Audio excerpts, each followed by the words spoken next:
بسم الله الرحمن الرحيم نحمده ونصلي ونسلم على رسوله الكريم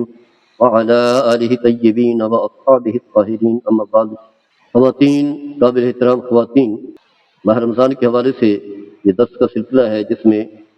بتانا ہے کہ آپ نے کیا کیا اعمال صالح کرنے ہیں۔ ان میں سے ایک یہ بھی ہے کہ آپ اپنا وقت جو ہے وہ ضائع نہ ہونے دیں، اور پھر نیکیوں پر جو ہے فوکس رکھیں،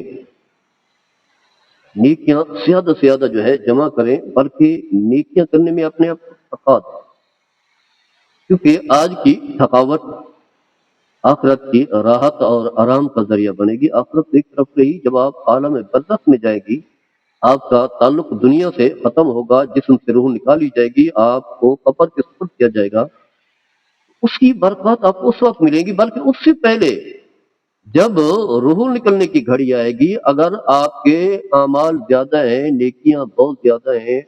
اپنی زندگی یاد الہی میں، عبادت میں، ریاضت میں گزاری، خاص پر ماہ رمضان کا ایک نیکیوں کا ایک وسیع سلسلہ ہے، اور ثواب تو کئی گنا بڑھ جاتا ہے۔ ایک تو مواقع ملتے ہیں، ایک ماحول ہے، ہر ایک شخص جو ہے صبح اٹھ رہا ہے، سحری کا اہتمام کر رہا ہے، نماز تہجد پڑھ رہا ہے، قرآن کھول کر کے بیٹھا ہوا ہے، خواتین بھی ہیں، اسی طرح جو ہے روزہ ہے، تراویح ہے، قرآن ہے، ذکر ہے، یاد الہی، بہت سارے اعمال، تو پھر جہاں ثواب کئی گنا بڑھتا ہے، تو عام مہینوں میں اس طرح کے مواقع نہیں ملتے۔ پھر وہی، کیونکہ شیطان آزاد ہو چکا ہوتا ہے، شیطان تو پھر گمراہ تو کرتا ہے۔ جب اللہ تعالیٰ نے اسے اپنی بارگاہ سے نکالا تھا، اس نے یہی کہا تھا کہ یا اللہ، میں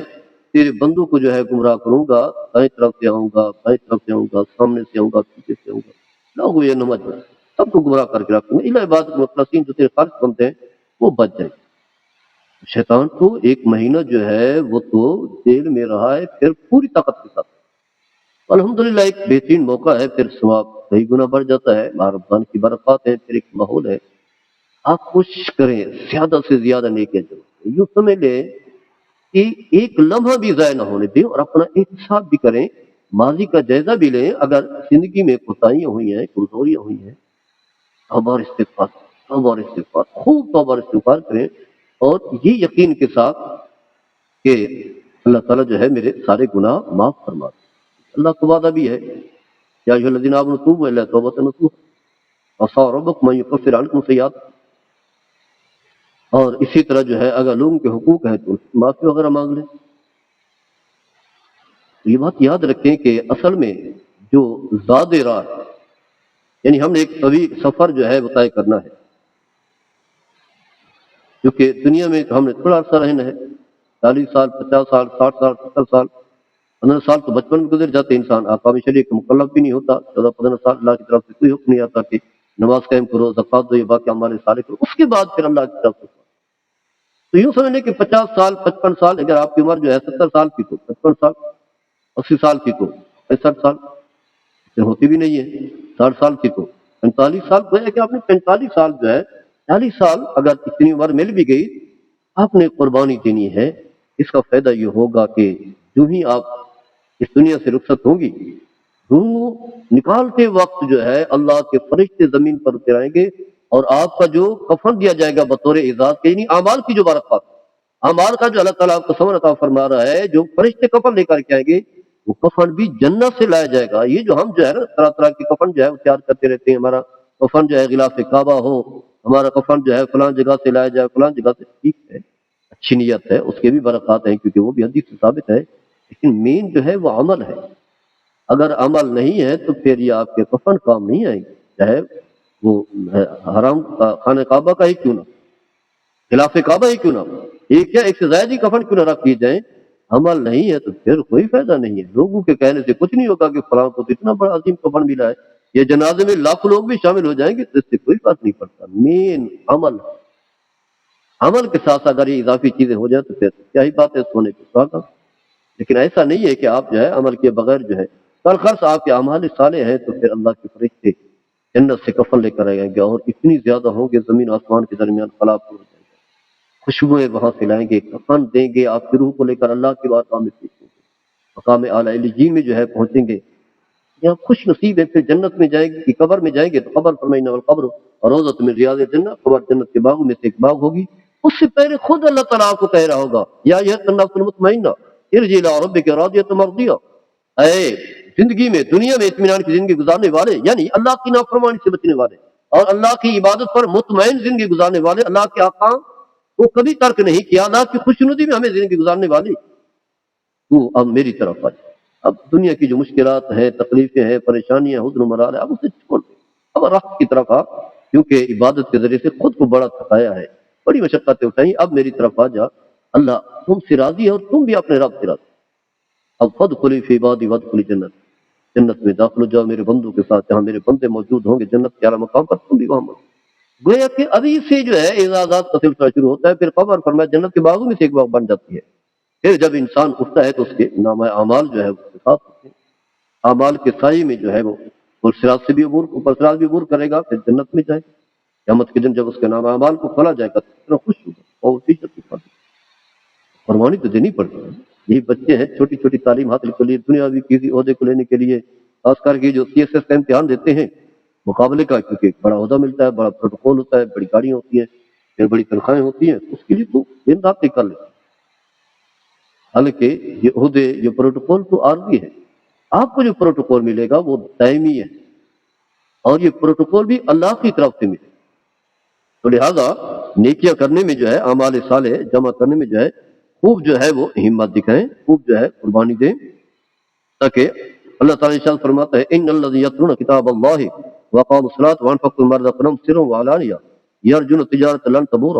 لیوفیہم اجورہم ویزیدہم من فضلہ انہ غفور شکور۔ فرمایا وہ لوگ جو اللہ کا قرآن پڑھتے ہیں، نماز قائم کرتے ہیں، اللہ کے دیو مال میں سے خرچ کرتے ہیں، خفیہ بھی اعلانیہ بھی، اور یہی چاہتے ہیں کہ ایسی تجارت ملے جس میں کوئی خسارہ نہ ہو، یہ بہترین کاروبار، یعنی یہ تجارت جو اللہ کے ساتھ تجارت کی جائے نا، اعمال صالح کی، نماز روزے کی، عبادت و ریاضت کی، یہ سب سے عظیم جو ہے تجارت جس میں کوئی خسارہ ہی نہیں ہے، فرمایا جی، تاکہ جو ہے انہیں پورا پورا ان کا بدلہ سیرا ملے، اور اللہ تعالیٰ اس سے بھی اپنے فضل کے ذریعے سے اور بھی عطا فرمائے گا، یعنی انسان جتنا محنت کرتا ہے اللہ تعالیٰ اپنے کرم سے اس سے بھی بڑھ کر کے اس کا صلہ عطا فرماتا ہے، کیونکہ اللہ تعالیٰ غفور بھی ہے اور شکور بھی ہے۔ اسی طرح فرمایا وَصَارِعُوا إِلَىٰ مَغْفِرَةٍ مِّن رَّبِّكُمْ، لوگوں اللہ کی مغفرت کی طرف جو ہے خوب جلد بازی دکھاؤ، یعنی خوب جو ہے طاقت و توانائی جو ہے وہ صرف کرو۔ اسی طرح فرمایا وَفِي ذَٰلِكَ فَلْيَتَنَافَسِ الْمُتَنَافِسُونَ، فرمایا اس اعزاز کو پانے کے لیے جو ہے مقابلہ کرنے والوں کو چاہیے کہ مقابلہ، آگے بڑھنے والوں کو چاہیے کہ آگے بڑھیں، تاکہ یہ اعزاز جو ہے وہ حاصل کر سکیں۔ حضرت حسن فرماتے ہیں، حسن بصری فرماتے ہیں کہ جب تم کسی کو دیکھو کہ خوب دولت کما رہا ہے، خوب محنت کر رہا ہے، صبح نکلتا ہے شام کو تجارت کاروبار، خوب دولت اکٹھی کر کے آتا ہے، تو تم نے اس طرف نہیں دیکھنا، تم نے آخرت میں محنت کرنی، تم نے زیادہ عبادت کرنی، تم نے قرآن کی تلاوت کرنی، یعنی تمہارا مقابلہ دنیا کے لیے نہ ہو کہ یہ کما رہے میں بھی اس سے کماؤں گا، نہیں، اور میں تمہاری توجہ جو ہے وہ آخرت کی طرف ہو۔ حضرت وہیب فرماتے ہیں کہ اگر تم سے ممکن ہو کہ تم سے کوئی آگے نہ نکلے نیکی میں، اعمال صالح میں، تو ایسا کرو۔ حضرت عمر بن عبدالعزیز جی حج کے موقع پر جی جو ہے فرما رہے تھے کہ فرمایا آج تو وہی آگے نکلے گا، یعنی واضح خلیفہ وقت ہے تو لوگ انہیں راستہ دے رہے تھے، آگے لے کر جا رہے تھے، فرمایا نہیں، فرمایا آگے تو وہ شخص ہوگا کہ جس کی نیکیاں جو ہے وہ آگے لے گئی، یعنی یہ نہیں کہ جس کی گاڑی جو ہے وہ آگے ہے، لوگ اس کا استقبال کر رہے ہیں، وہی سب کا کر کے، فرمایا نہیں، فرمایا سب کا تو وہی کرے گا من غفر لہ، جس کے گناہ جو ہے معاف کر دیں، گناہ سے پاک ہو گیا، فرمایا وہی اعزاز کا حامل ہے۔ یہ نہیں ہے کہ میں گاڑی پر سوار ہوں، میرے پاس گاڑی ہے، پروٹوکول ہے تو میری عزت ہے، نہیں، فرمایا عزت اسی کی ہے کہ جس کی مغفرت اور بخشش ہوگی۔ آگے بھی یہی فرمایا کہ کہاں ہیں جی نیکیوں میں سبقت کرنے والے، کہاں ہیں اصحاب ہمت اور پختہ ارادے والے۔ میری بہن آپ نے بھی اسی انداز سے جو ہے وہ کوشش کرنی ہے، کیونکہ اصل جو ہے وہ آپ کے درجات جو بلند ہوں گے ان اعمال کی بدولت ہوں گے، اور یہی اعمال ہوں گے جو آپ کی مغفرت و بخشش کا ذریعہ بنیں گے، اللہ کا قرب جو ہے عطا فرمائیں گے۔ اس کے ساتھ ساتھ جو ہے کوشش کریں فون پر لگے رہنے کی بجائے جو ہے ہر قسم کے نوافل کا اہتمام کریں، چاہے اشراق ہے، چاشت ہے، وابین ہے، تہجد ہے، اس کے علاوہ رات کا قیام ہے، تلاوت قرآن ہے، اور اللہ کا ذکر، اور میں اللہ بذکر اللہ ہے تطمئن القلوب، اللہ کی یاد سے ہی دلوں کو اطمینان حاصل ہوتا ہے۔ اور پھر اگر کوئی ایسی خواتین آ جاتی ہے نا طرح طرح کی باتیں کرتے، فضول باتیں کرتے، تو آپ نے وہاں سے ہٹ جاتے، اجتناب کرنا ہے، کیونکہ جس طرح نیکیوں کا ثواب کئی گنا ہوگا، اسی طرح برائی کا گناہ بھی ہوتا ہے۔ فرمایا وَإِذَا سَمِعُوا اللَّغْوَ أَعْرَضُوا عَنْهُ وَقَالُوا لَنَا أَعْمَالُنَا وَلَكُمْ أَعْمَالُكُمْ السَّلَامُ عَلَيْكُمْ لَا نَبْتَغِي الْجَاهِلِينَ۔ جبکہ بیہودہ گفتگو وہ سنتے ہیں، اللہ تعالیٰ نیک لوگوں کی صفات بیان کر رہا ہے، تو فرمایا وہ اس سے منہ موڑ لیتے ہیں، وہاں سے ہٹ جاتے ہیں، اعراض کرتے ہیں، اور وہ کہتے ہیں ہمارے لیے ہمارے اعمال ہیں، تمہارے لیے تمہارے اعمال ہیں، تم پر سلامتی ہو، ہم جہالت والے کام نہیں چاہتے، جاہلوں کی صحبت جو ہے وہ اختیار نہیں کرتے۔ تو آپ نے جو ہے اس انداز سے لغویات سے، بیہودہ گفتگو سے، فضول باتوں سے جو ہے اپنے آپ کو بچانا ہے۔ اور قرآن کریم میں اللہ تعالیٰ نے یہی فرمایا کہ وہی ایمان والے جو ہے فلاح پانے والے ہیں۔ فرمایا کہ والذین عن اللغو معرض، جو بیہودہ باتوں سے جو ہے اعراض کرتے، اور دیگر اعمال کرنے والے اللہ تعالیٰ نے ان کا تذکرہ بھی کیا ہے۔ تو الغرض یہ چند باتیں تھی، اللہ تعالیٰ ہم سب کو عمل کرنے کی توفیق عطا فرمائے۔ وما علیہ الا البلاغ۔